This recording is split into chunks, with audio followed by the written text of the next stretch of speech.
Hi guys, this is Lena at Gradelink. Thanks again for joining me for the financial webinar series.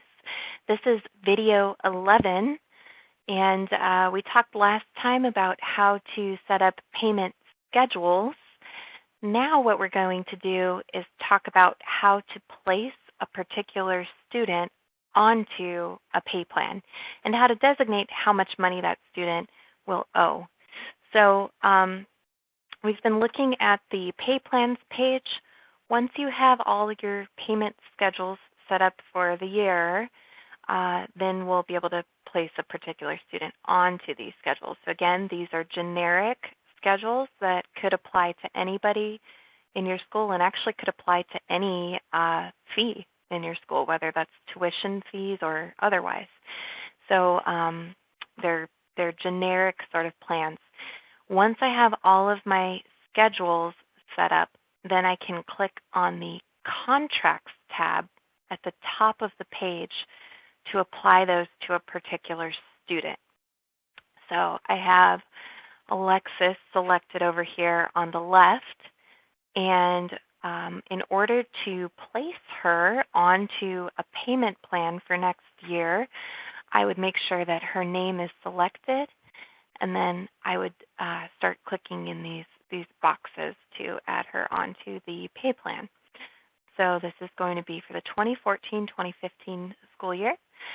The contract date is really just internal facing. It's informational for you.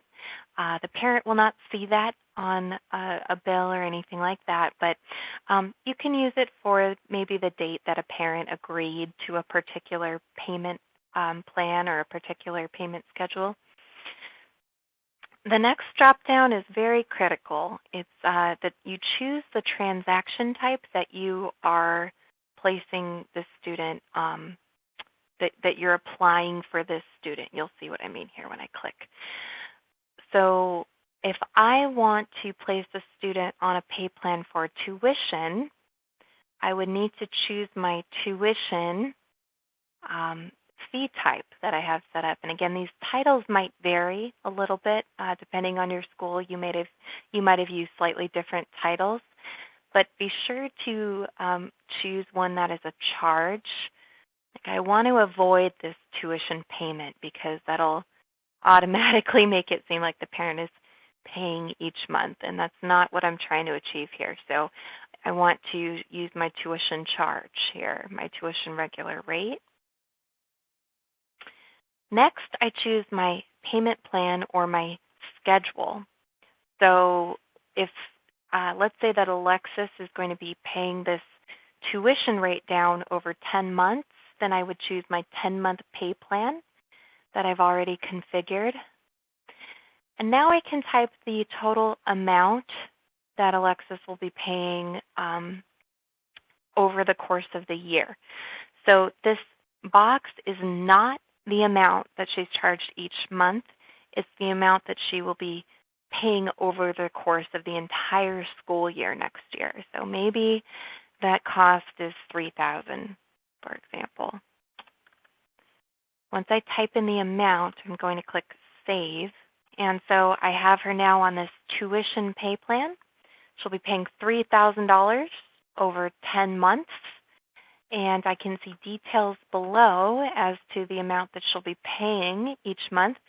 So Gradelink has automatically done the math for me. So if you recall, when we set up this 10-month pay plan, we indicated that we wanted 10% to be charged each month. So that's $300 in this case.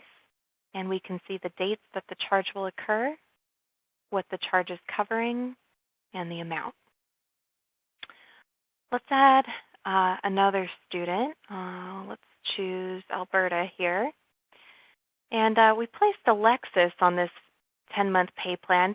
Maybe Alberta has a different situation, and maybe she needs to be on, maybe she's also paying the same tuition, but she's going to pay it off 4 times over the course of the year.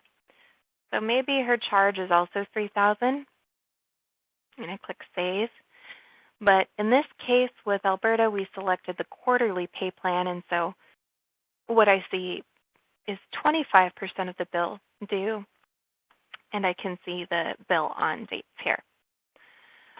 Let's keep going. I want to show you another scenario. I'm going to click on Isaiah here, and let's say that he is going to pay tuition on a pay plan, but let's say he has a reduced rate because he's the second sibling, for example.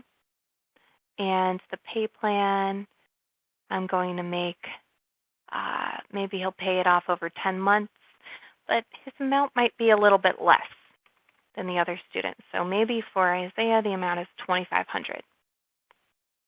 And I'm going to click Save.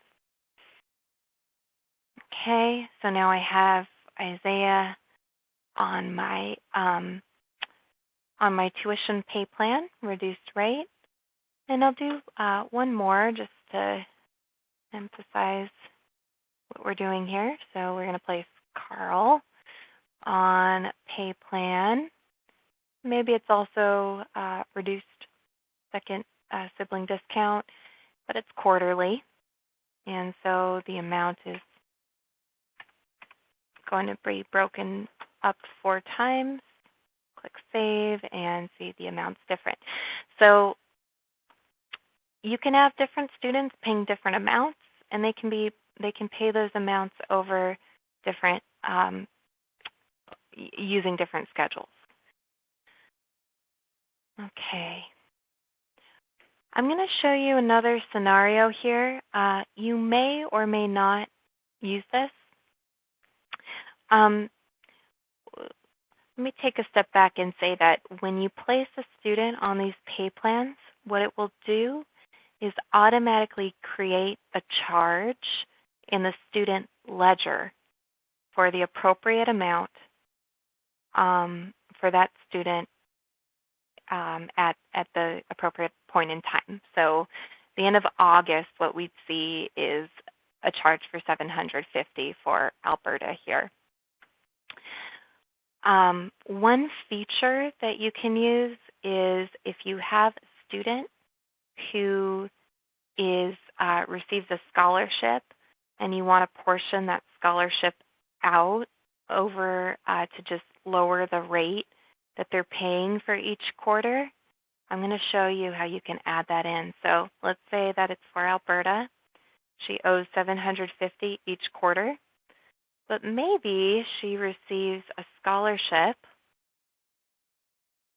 and there's that Honor Society scholarship. And every quarter,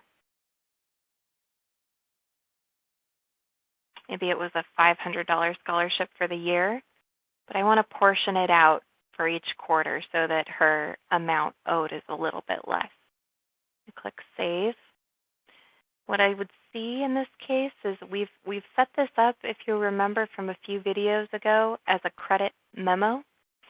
And so the amount of $125 would be credited towards her account each quarter. So each quarter she would be charged $750, but then she would also be credited $125.